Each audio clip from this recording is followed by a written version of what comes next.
I believe that everybody has a story, and I'm fascinated to hear them. So come with me as we take a walk down Fascination Street. Hey guys, it's Steve Owens here. I want to tell you a little story.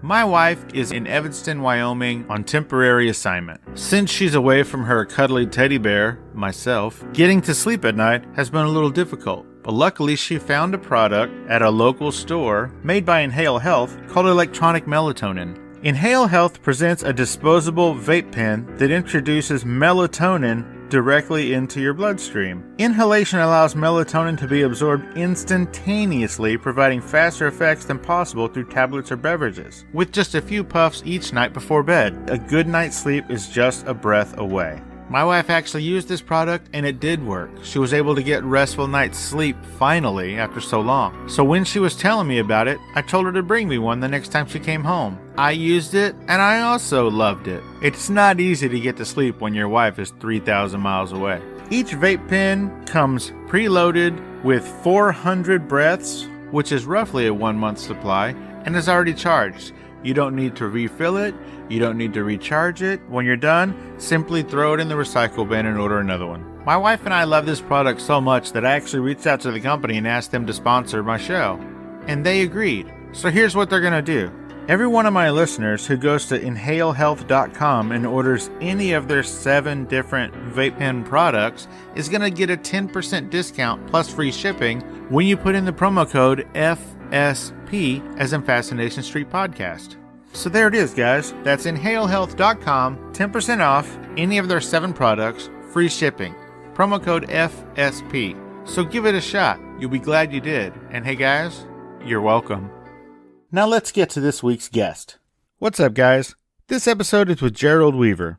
Gerald made a name for himself as the youngest chief of staff in Congress, and then went on to testify before Congress about antitrust and monopolies. In this episode, we talk about those things, as well as the House check cashing scandal of 1992, and his involvement in the House Post Office scandal shortly thereafter. We talk about Gerald going to prison, and how he used that time in prison to become a writer, authoring the book Gospel Prism. So of course we talk about Gospel Prism and his newer book, The First Gentleman. And finally, we talk about him buying and selling antiquities. How crazy is that? This is a very fascinating conversation with a man who has been a lot of places and done a lot of things. Enjoy, guys. This is Gerald Weaver. Yeah, talk to me.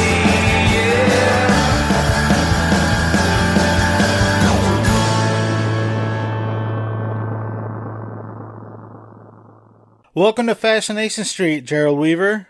You have a storied history, and your second career, I guess, is that now you're an author.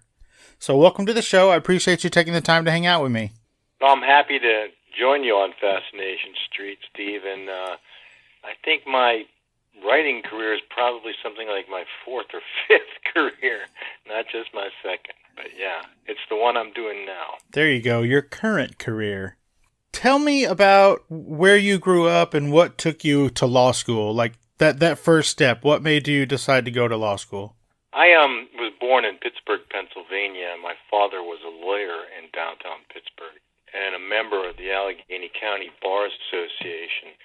And he always wanted me to grow up and be a lawyer, and I wasn't so certain about that. And the other thing he was very sure of was he wanted me to go to Yale because a fellow named T. Kennedy Friend had died childless and left his wealth in a trust for the sons of Allegheny County Bar Association members to go to Yale. So he made sure I studied hard and did well in school. And I went to Yale, and then I went to the University of Pittsburgh Law School right after that, which was his alma mater. And I really, really didn't like it. And then a buddy of mine from college was working on Capitol Hill. He called me up and said, "You really have to come down here. You'll love this.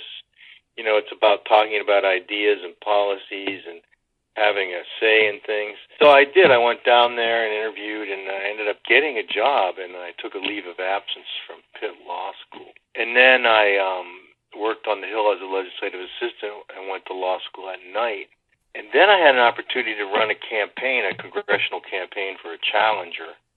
So I took another leave of absence. At that point, I was going to Catholic law school at night.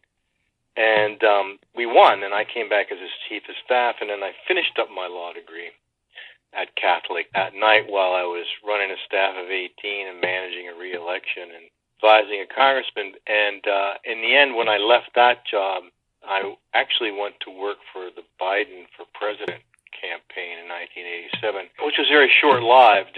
Usually a presidential campaign, you hope, makes it to Iowa or New Hampshire or Super Tuesday, but he resigned on around Labor Day of 1987, and then my next job was as a lawyer lobbyist in a law firm downtown. I really didn't practice much law, but my legal degree became very useful in the lobbying work. Wow, that's a lot to take in. It is.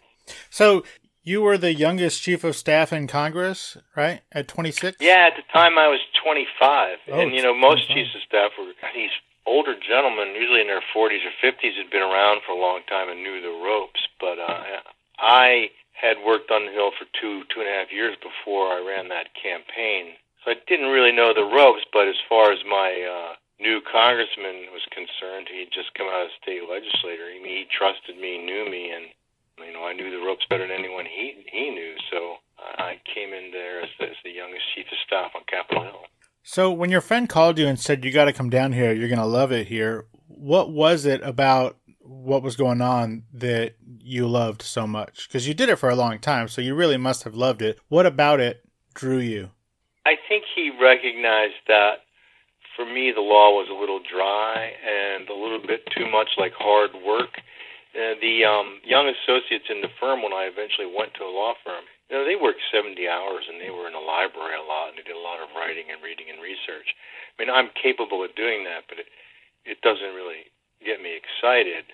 But getting involved in public policy and the government and issues that were important at the time, that was much more appealing to me. And it was sort of social, and it was involved a certain degree of thought. And at the time, there was the second oil crisis, and Kennedy was about to run against President Carter in a Democratic primary. There were a lot of exciting things going on.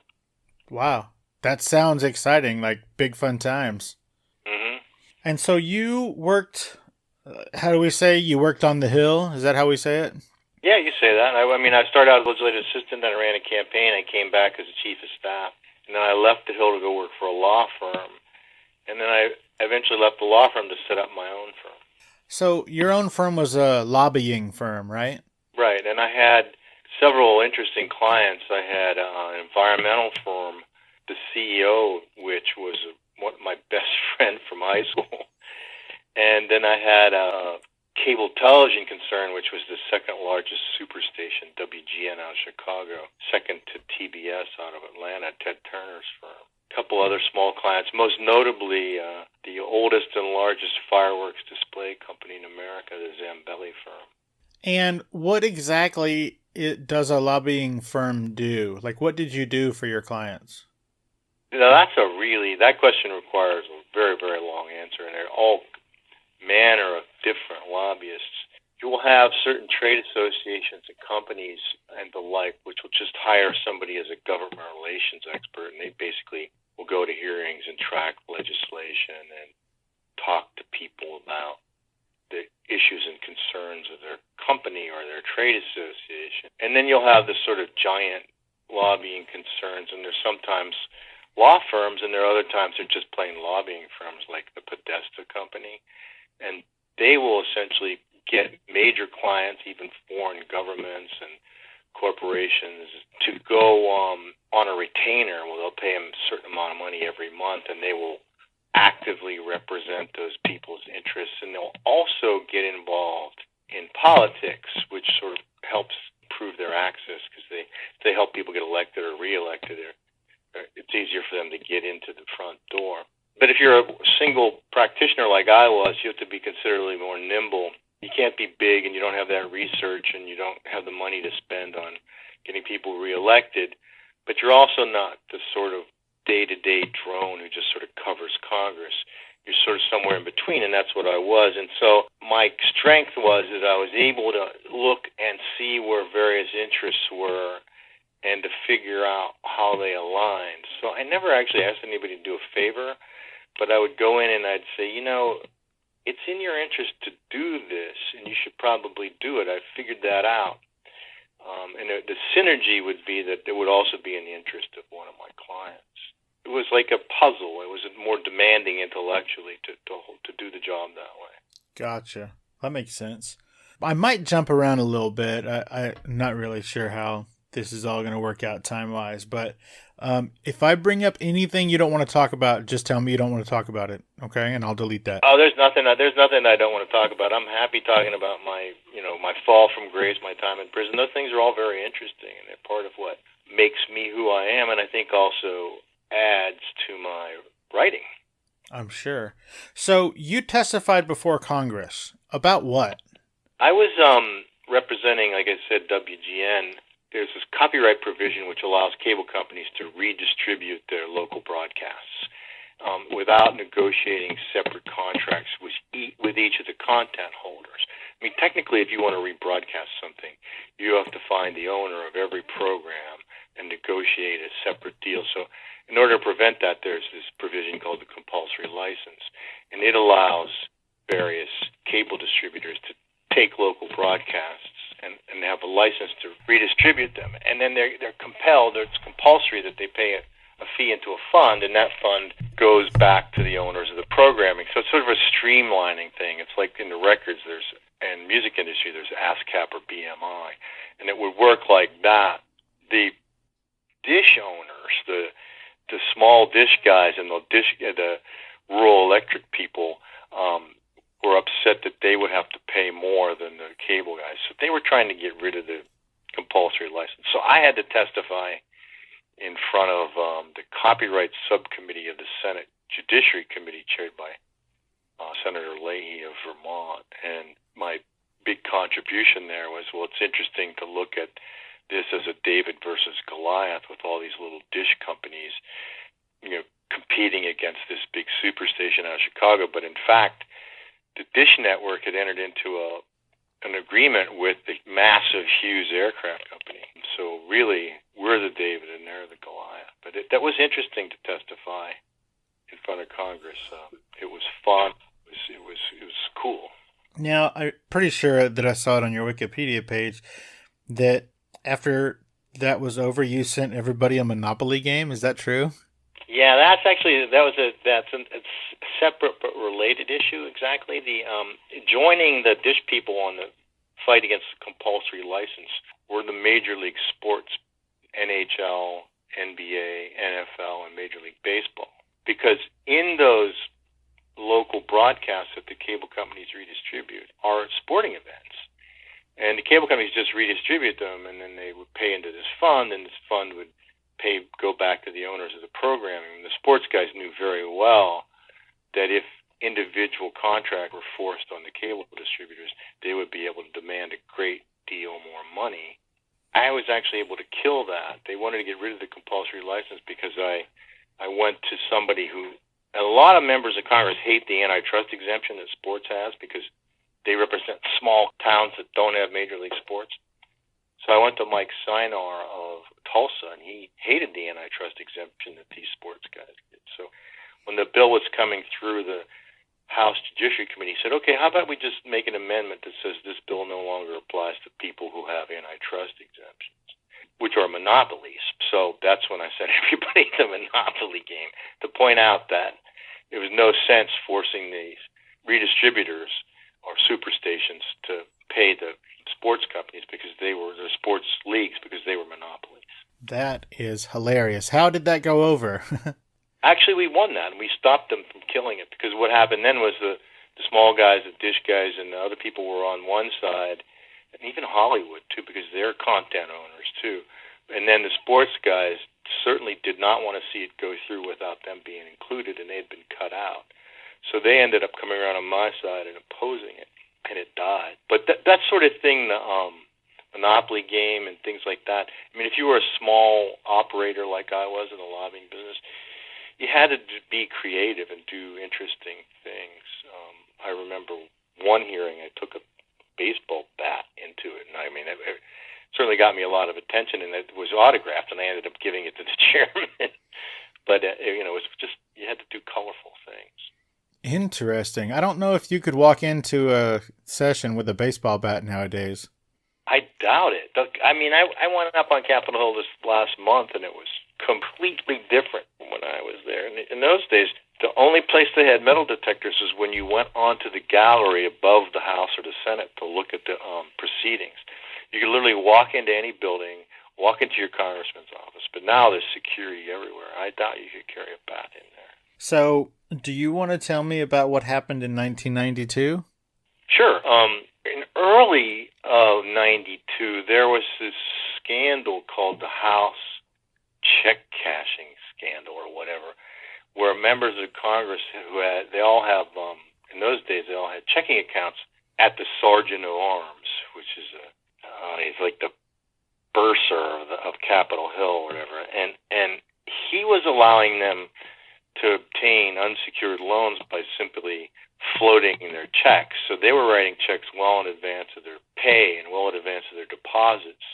And it hit the news, and then everybody was really mad, and some guys lost their elections because they had done that. And Jay Stevens, who was the U.S. House of Representatives, he was the U.S. Attorney in D.C. at the time. He tried to get a hold of the matter and prosecute it, but he was unable to because it had been kept within the House, and the House had policed itself on that, and they censored some members, but that was it. And now, several months later, there was the House Post Office scandal, when several members of Congress had been buying stamps with their federal funds from their federal accounts and then selling them to local postmasters or to businesses or whatever and just taking cash. It's like the worst kind of petty thievery. And my former member at that time, because at this point I was 92, I'd stopped working for my member of Congress 5 years before that, and he or 7 years before that, and he had been implicated in it, as had a couple other members from Pennsylvania and the House Postmaster, who was himself from Pennsylvania. And the big fish in that scandal was Dan Rostenkowski, chairman of the House Ways and Means Committee, and Jay Stevens really wanted to get involved in this, and lucky for him, he was able to do it because they arrested this kid coming off a plane with I think it was marijuana and cocaine, and he said, "Oh, it's all over Capitol Hill, and I can tell you everything." And so he started talking to them about the House Post Office and these guys buying stamps, et cetera, et cetera, et cetera.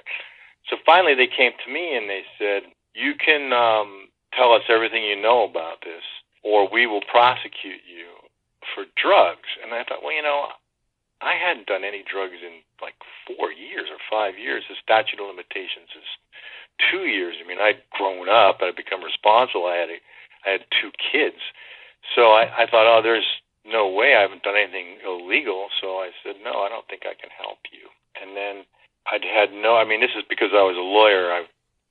If I hadn't been a lawyer, I would have gone out and got one, and I would have known better, because they did 2 things that I hadn't realized they could do. And one was they alleged that there was this conspiracy involving all my friends. Therefore, I was liable for the acts of the conspiracy even after I had left it, which is an astonishing fact of criminal law. So I was indicted for like 20 grams of cocaine that my friends had bought and sold each other in the years after I had stopped doing drugs with them. So it was amazing. And then the statute of limitations didn't account. So they indicted me, and I went to prison. It was a 2-year sentence for distribution and conspiracy. And then there's so many weird things about this whole case, but it turned out that my lawyer was also secretly representing Dan Rostenkowski at the time. So when I filed a motion to get a new lawyer and let the court know that, the judge was just aghast. So she said she let me out in 16 months instead of 24. And then I had to sue my lawyer, and then I tried to get my conviction overturned because I'd been denied effective assistance of counsel. I received a really big judgment from my lawyer, which helped my finances a great deal. And then went all the way to the appellate court in D.C., and they said, yeah, you were denied your Fourth Amendment right to counsel, but we're not going to give you any remedy. It's like the first time in history that's ever happened. And then the Supreme Court refused to take up my case. So I had to go to prison. I got out of prison, and I was a stay-at-home dad. I did some legal work on the side, and then this is a testimony to all the things I just said to you, and that is I became a teacher in Montgomery County, Maryland, and they looked at that case, and they said, oh, clearly you were railroaded, and we have no trouble with you becoming a teacher. And in the end, I got divorced from my first wife, and the court also looked at that case, and it featured prominently in her divorce claim. And they also said, no, Mr. Weaver is the more nurturing parent, and we're going to give him custody and child support. Wow. You're just a... Well, I was right. You're a history maker all over the place. Oh, God, the things I've done. I mean, I've lived several lifetimes. So as a result of you filing a petition about your lawyer, did your lawyer end up getting indicted? No, he died. His name was Ken Mundy. He was actually the same lawyer who represented Marion Barry, who at the time was called mayor for life here. And he'd been caught on videotape smoking a crop pipe at like 3 a.m. at the home of his girlfriend. And Ken Mundy got him off. He was acquitted. So he was a very colorful figure in his own right, and he was my attorney, and he also represented a conflict of interest. And then while I sued him, he passed away, and the lawyer representing his estate settled the case for a sizable sum. Gotcha. So those events that led to your incarceration informed your first book, right? Yes, you could say that. This is another long story. I mean, I could give hours and hours of interviews, but yes, when I went away, one of the first things I did was I went to the prison tailor, who was an Italian gentleman named Rocco. He was actually the tailor for John Gotti. And he looked at me, and we started talking, and it came out that my mother was Sicilian. And for the first 3 nights I was there, I didn't sleep. I was really afraid. I mean, it's a hell of a place to be. And then after the third night, the mob guy, Big Frank Copa, who was the top-ranking mob guy in the place, and it doesn't matter what mafia you come from, Boston, Philadelphia, New York, Cleveland, they all walk in there and they know where they rank. They know if they're a wise guy or a made man or a capo or a underboss or whatever. Frank was underboss in the Badano family, and so he was on top of this group. They had a different prison experience from everybody else. But he waved me over one day and had me sit with him.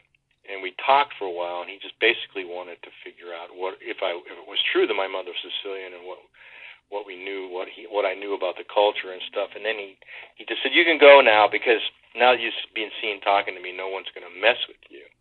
So I relaxed, and I just began. I decided that if I was going to spend this time, I was going to do it in self-improvement. So I lifted weights and worked out and jogged, and I lost like 48 pounds.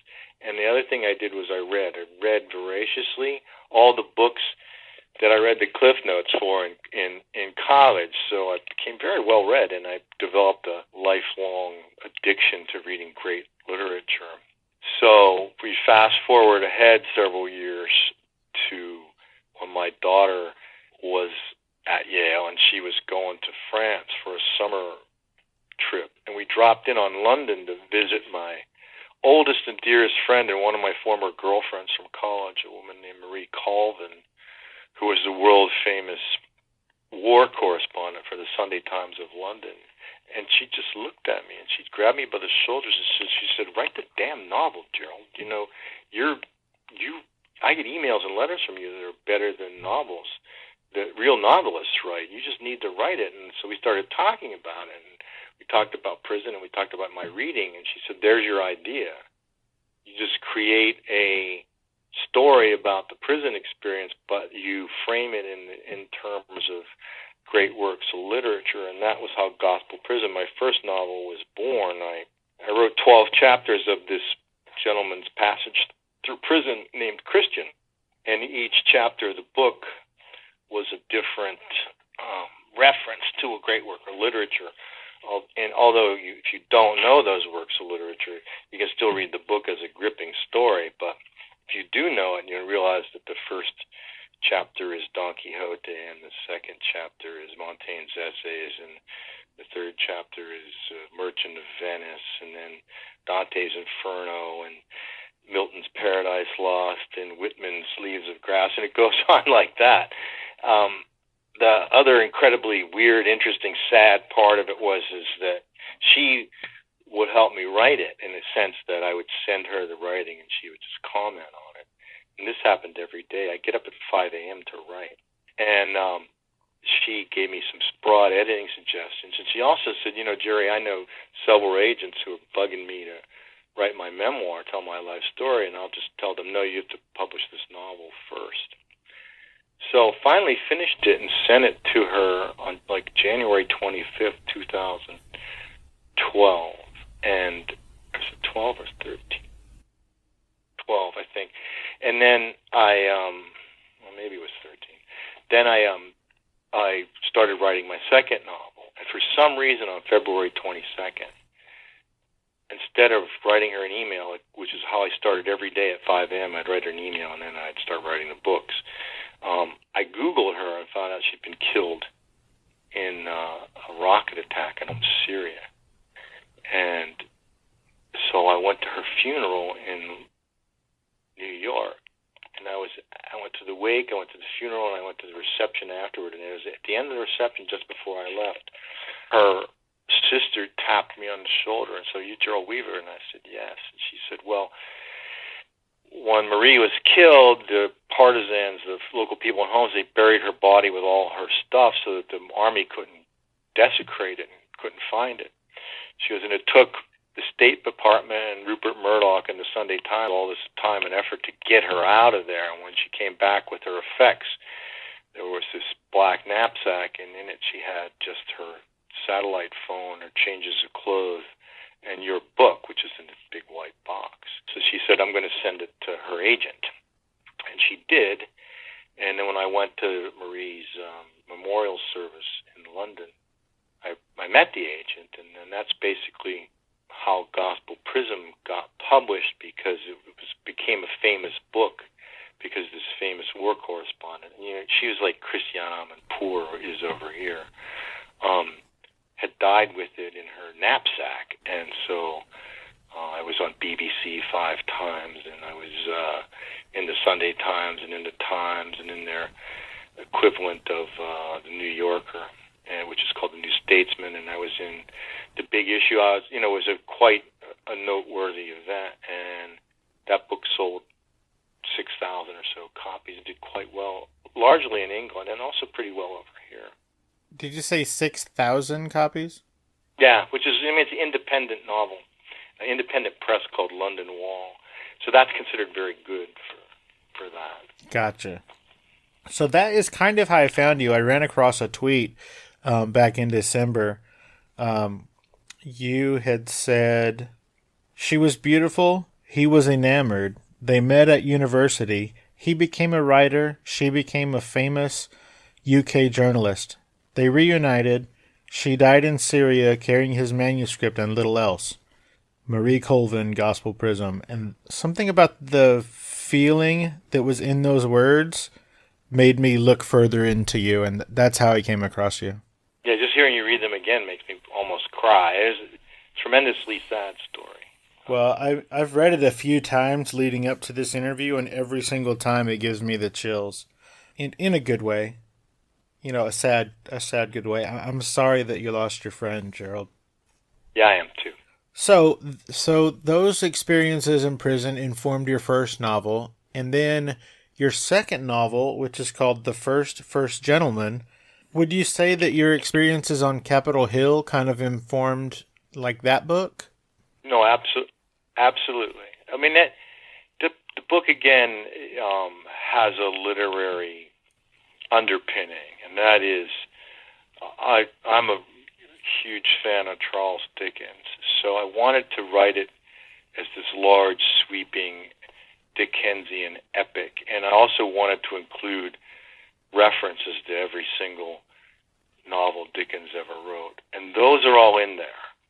Once again, if you don't know that, you can still read it as a tale that it is, and it's a feminist story, it's a political story, it's a thriller, it's a love story, but it's about this older, former Capitol Hill person who falls in love with a younger woman who was a Navy helicopter pilot and was highly decorated, and they're both very flawed. As a matter of fact, she's kind of borderline bipolar. And they fall in love, and in the end, they run her for Congress, and then they run her for Senate, and then she runs for president and wins. And that several things I wanted to say in that book, which one was it's time for a woman and a man who supports her to be president. But I also wanted to say that it's time for a politician who speaks from the heart and who's not overly cautious to break through that mold, because I sensed, even when I wrote this well before the 2016 election, that people watch politicians and they see them paying attention to the polls and being super cautious, and they think basically that means the politicians are phony, and I can certainly understand that. So when a politician would come forth, and I thought in my book this woman was basically sort of a moderate Democrat, but she speaks openly about her faith, which few people do. She speaks openly about guns, which few people do, and she also advocates, dramatic environmental reforms, and she says things that were not popular in her district or her state or in general, but people look at that and they say, oh, that's leadership, and she breaks the mold of the phony politician. So in a way, I anticipated Hillary, and in that I said it might be time for a female to become president, and I think I also anticipated Donald Trump, who I don't think is particularly honest, but who certainly gives the appearance of being someone who breaks that mold of the overly cautious politician. And I kind of saw those things coming, and I wanted to write a book that pointed the way, and then, of course, as often happens, reality kind of outruns fiction. At the book launch party for The First Gentleman, I met Calvin Trillin, and he said the same thing. He said, good luck writing satire, because as soon as you're done, as soon as it's off the presses, that reality tends to be even more outrageous. So, wow. So the book, The First Gentleman, even though it's sort of named after the husband, it's really mostly about the wife, right? And you really laid your hands on it there, Stephen, and I look back on it and I wish I had called it The Girl Who Became President, because essentially it is sort of a feminist novel, and I think that the majority of readers in America are women, and if they had seen that it was a story about a young woman who overcomes these problems to succeed, while it's also a love story, I think it could have really blown up to be something quite big. So yeah, but I was too enamored of the juxtaposition of the word first and first, and I also think, and this classic word guy thing, oops.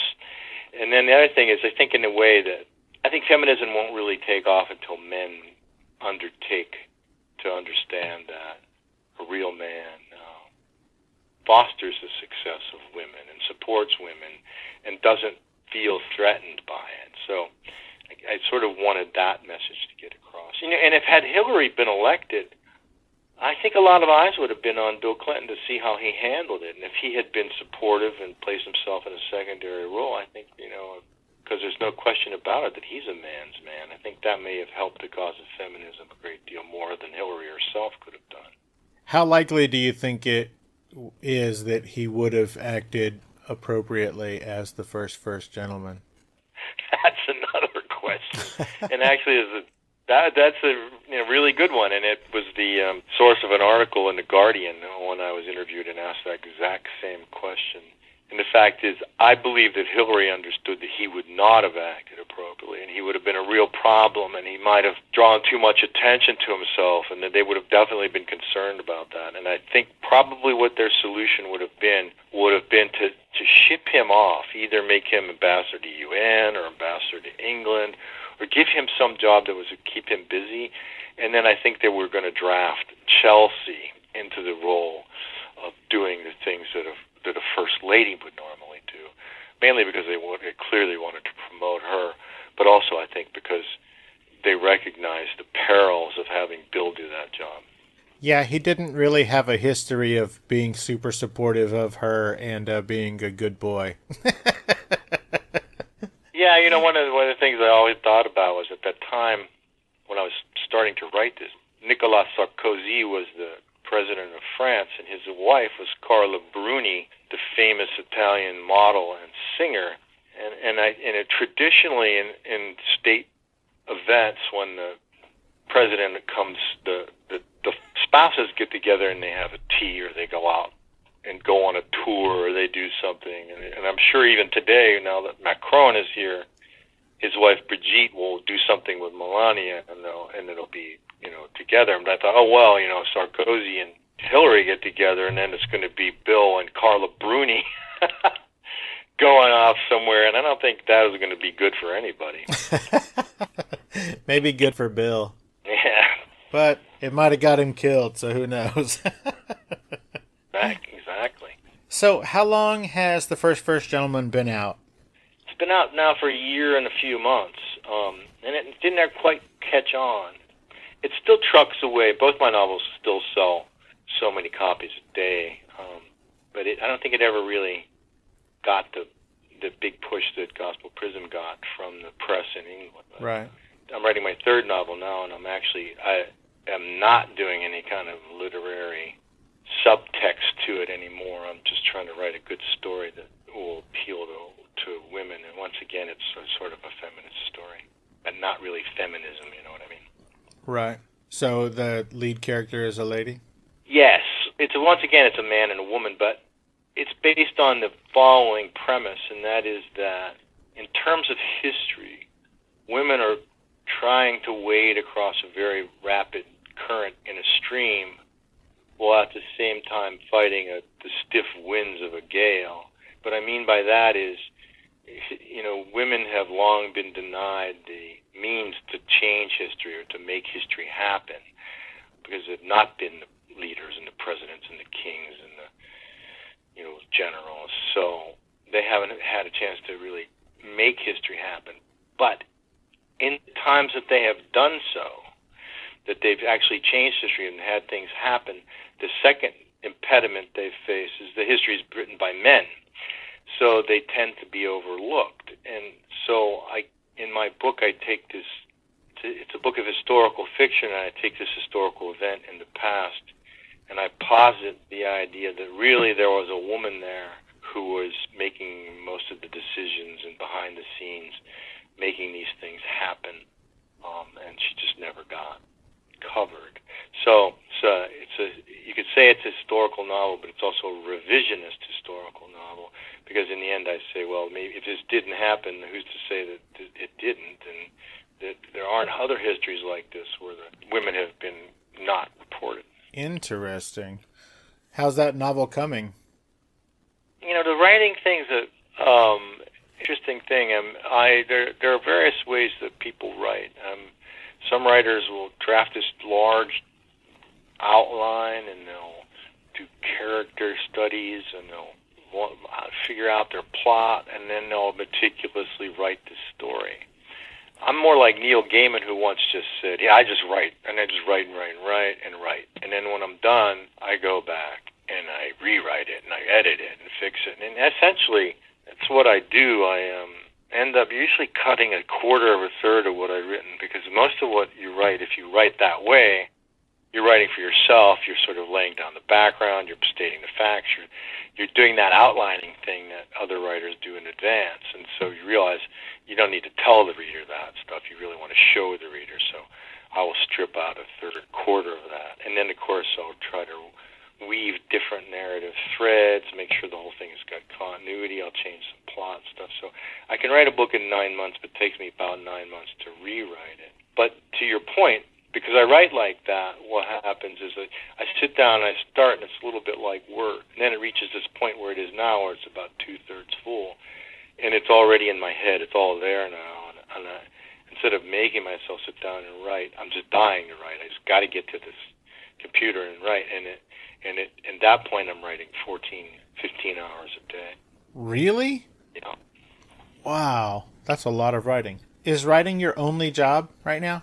No, it's another interesting question. I did all the things I told you I did. I was, worked on the Hill. I ran campaigns. Was a lawyer. I was a lobbyist. I was a stay-at-home dad. I did legal research. I became a teacher. 12 years ago, almost 13 now, I remarried, and I married a woman who'd worked on. She's now at the World Bank, but she'd worked in New York, and she had tried to decorate her apartment, and she said, art is so expensive, and I found these Chinese antiquities dealers who were selling me this stuff that's, really pretty, and it's important, and it's significant, and it's still also not that expensive. And I said, wow, I worked on the Hill, and I know that what's going to happen is Chinese have been talking about it for years, but they're going to unilaterally ban exports of Chinese antiquities because they're tired of this stuff leaving the country. And once that happens, that's going to change the dynamic. That's going to mean there's no more supply because you're not making any more antiquities. There are only a certain finite number. And I said, in the meantime, the Chinese are getting richer and richer and richer, and there's more and more millionaires coming out of China every day, and they're going to want to buy this stuff back. So it's a question of supply being limited, being cut off, and demand increasing, so we should probably sell our second house and sell our stocks and start to buy Chinese antiquities. So that's what we did. And because of that, we were able to make a significant investment in these beautiful objects, which are now in our home, but we sold one for roughly 10 times what we paid for it 5 years before that. And we paid a significant amount for it. So, that was essentially, that sale of that was equal to, 4 or 5 years of what I could make as a lawyer. So I said, wow, now I have the freedom to, we got this money in the bank, my wife still works, and I have the freedom to do what I always wanted to do, which is write. And that's when I took that trip with my daughter and ran into Marie. So it was perfect timing. And I still do the Chinese antiquities. I go over to Asia Week twice a year in New York and go to the auctions, go to the galleries, and look for stuff that I think is beautiful and rare and unique. And knowing that because of this end of supply and the growth in demand, that not only are these things beautiful and I can keep them in my home and look at them, but they're probably, each one of them is appreciating at about a rate of about 20% a year. That's fascinating. It is kind of fascinating. In a way, people keep telling me, there's a novel there, and I say, you don't know the half of it, because the stories I could tell from being in that avocation are many, many and numerous. So it's very interesting. When you got convicted and went to prison, did you get disbarred? No, I surrendered my license to avoid being disbarred. And I can always go back and apply to get it because I've paid my debt to society. I've been a good citizen ever since then. But to be honest with you, I don't have much need for a law license. If I were actively looking for a job in a firm or something, I might do that. Right. But I don't know that most firms would want me. I could get my license and begin to be a solo practitioner. But even then, I'd probably be hanging around the courthouse looking for criminal defense work or something. But it's not really. It was wasn't what I would love to doing in the first place, as we discussed, and it's not that now. And I have the option of doing two things that I love doing, which is the art and antiquities, and then writing. So funny, because at my age, I look around and all my friends are looking to retire, and I've actually never been busier. Oh, and I'm happy for it. I hope to continue writing for forever. Well, you sound busy. I do my best. So, when you said you went to Capitol Hill fairly recently, what was that for? It's an interesting question as well. I had a friend, a lot of friends when I worked on the Hill, but one of them was a guy named Tom Lamb Jr., and actually we go way back. We both knew each other from when we first started working in the Hill in the late 70s, and also my father knew his father. My father was a Republican elected official in Allegheny County, and his father was a Democratic state senator from Allegheny County. And my father, they knew each other. They were both lawyers. My father said he was not only the only Democrat he would ever deal with, but the only state politician, because he had integrity and he was effective and he was a good man. And I felt the same way about the son, Tom Lamb Jr. And so Tom's son, Connor Lamb, ran in the Pennsylvania 18 special election on March 13th as a moderate Democrat. Also, as Tom pointed out, much like the character in the first Gentleman. And he ran in a district that Trump had won by 20%. But he didn't run against Trump. He ran basically against the Republican Congress, and he ran as a moderate on, guns and several other issues, tariffs. And he was elected by, I think, 800 votes in a district that Trump had won by like 30,000 votes. So his swearing in was a couple weeks ago, and I went to Capitol Hill for that and to see my buddy Tom. Gotcha. That's really cool. Yeah, it is pretty cool. And it was really interesting for me because obviously I walked away from the political world, and this was a fun and interesting personal way to get back and do something and have it be interesting. That's really cool. So did your buddy Tom Jr., did he also get that scholarship from the county? No, Tom went to BU. Oh. It was strictly for Sons of Allegheny County Bar Association members to go to Yale and daughters to go to Sorbonne. And then they used something called the Cypre Doctrine to alter that will and that trust to say, okay, both genders can go to either place. So. Gotcha. Well, that's really cool. So, other than selling antiquities and finishing this novel, what's in your future, man? What's going on with Gerald Weaver in the future? Well, I hope this third novel is a little more palatable and less literary and highbrow, and that it sells more. And I also hope to write the 4 or 5 other novels that I have jotted down on my computer and rattling around in my head.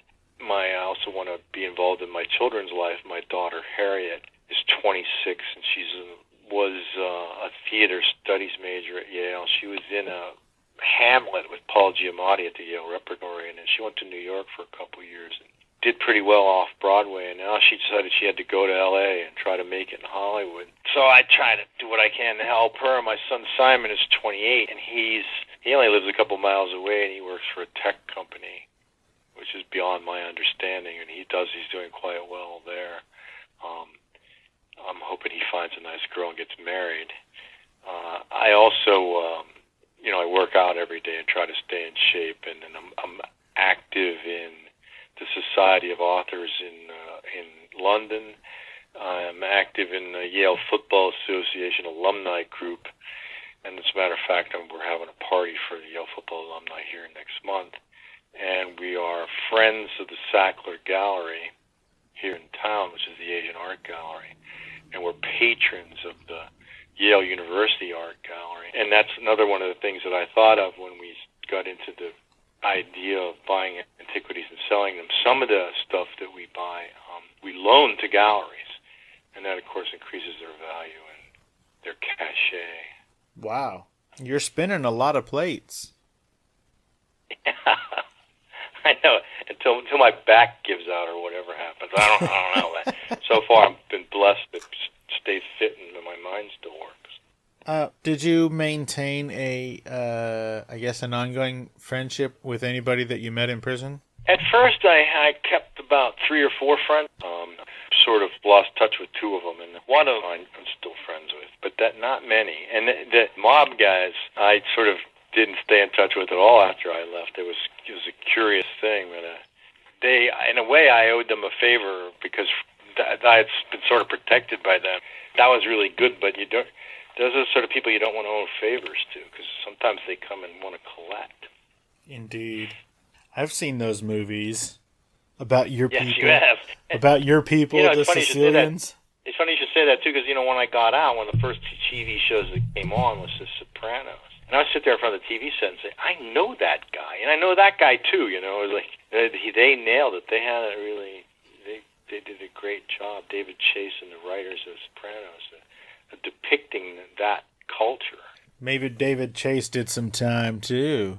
I don't know, but he certainly knew those people. And I tell you one story, too. This is, in a way, it's in the book, but not really. But they had noticed that there was a rabbi in the prison, and he one time, he was shipping in kosher foods and kosher items for the kosher kitchen for the Jewish population inside the prison. And the guards inspected it one time, and then, of course, that contaminated it, and holy hell broke loose. And various congressmen and CEOs and other important people were raising hell at the Bureau of Prisons. So the guards just, they backed off, and they were never, ever going to touch that kosher shipment ever again. So the mob guys made a deal with the rabbi, and his family was getting all this money from them on the outside. And every once in a while, the kosher shipment would contain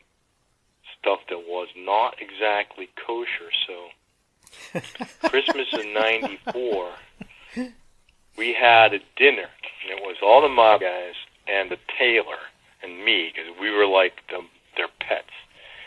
And it was in the kosher kitchen, and it was shrimp and rabbit and wine, cigars, and all kinds of really good Italian pasta and other food. It was like a tour de force. It was of Italian cuisine in prison, and it's like amazing. And that's sort of an example of how they went through the place differently, because they had the angles and they had the organization, and it was interesting. Like Paul Sorvino in Goodfellas. Exactly. That's exactly where they're cooking in the cell. Yeah. Yeah, and he's cutting garlic with a razor blade. Yes, exactly. And the idea that these Italians would make this deal with this rabbi reminded me of the Merchant of Venice. And so that experience serves as a sort of this kernel of an idea that's in the 3rd chapter of Gospel Prism, which is this deal that the rabbi makes with these Italian mobsters, being like Shylock and Antonio in The Pound of Flesh. That's amazing.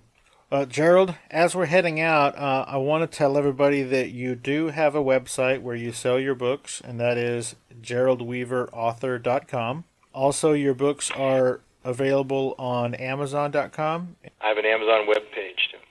Oh, and an Amazon webpage. What is that? It's just if you go to Amazon and Google Gerald Weaver, it'll be the Gerald Weaver author page. Oh, okay, I don't cool. know the full URL, whatever, but yeah. Gotcha. It'll have how to buy both my novels, and hopefully the 3rd one soon. Yes, indeed. Any idea what the 3rd one's called yet? Or are you still messing with it? It's called The Girl and the Sword. Oh, it didn't get too precious this time, did you? Exactly. Thank you very much, Steve. You're welcome. Okay, so everybody check out the show notes. There'll be the links to buy the books on Amazon. There'll be Gerald's social media links as well. And check out his books, man. They sound super interesting. I know I'm going to be checking them out. Gerald, I want to thank you so much for taking the time with me. You were not wrong. It could be hours and hours of talking to you.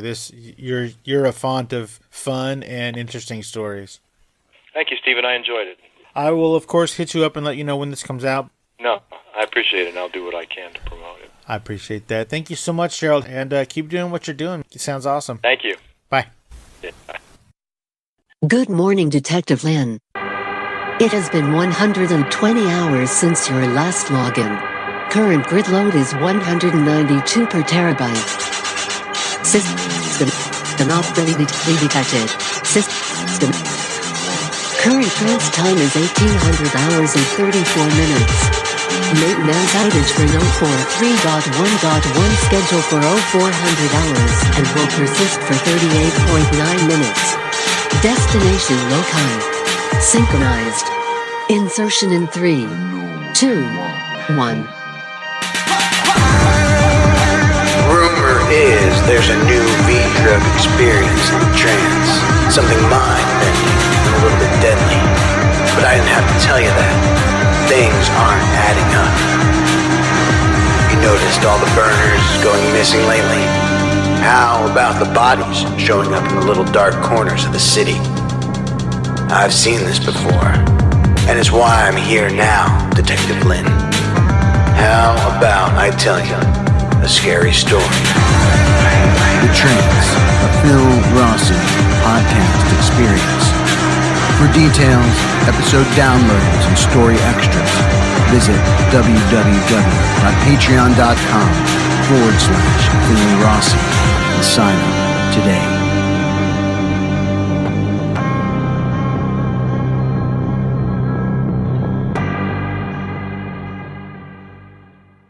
Hey guys, just a quick break in here to let you know that I'm a member of Phil's Patreon page, and I think you should be too. So here's what I'm going to do. Everybody who signs up this month, October 2018, to join Phil's Patreon page, send me a screenshot of the Welcome to Phil Rossi's Patreon page to fascinationstreetpod@gmail.com and include your mailing address, and I'll send you a sweet surprise thank you from Fascination Street Podcast.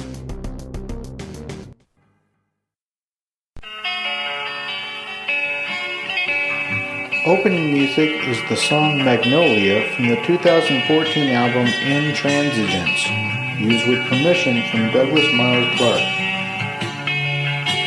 Closing music is Apollo from the 2001 album Into the Known by the band Sapphire. Thanks for hanging out with us and getting to know a little bit about our guest. We'll see you next time on Fascination Street.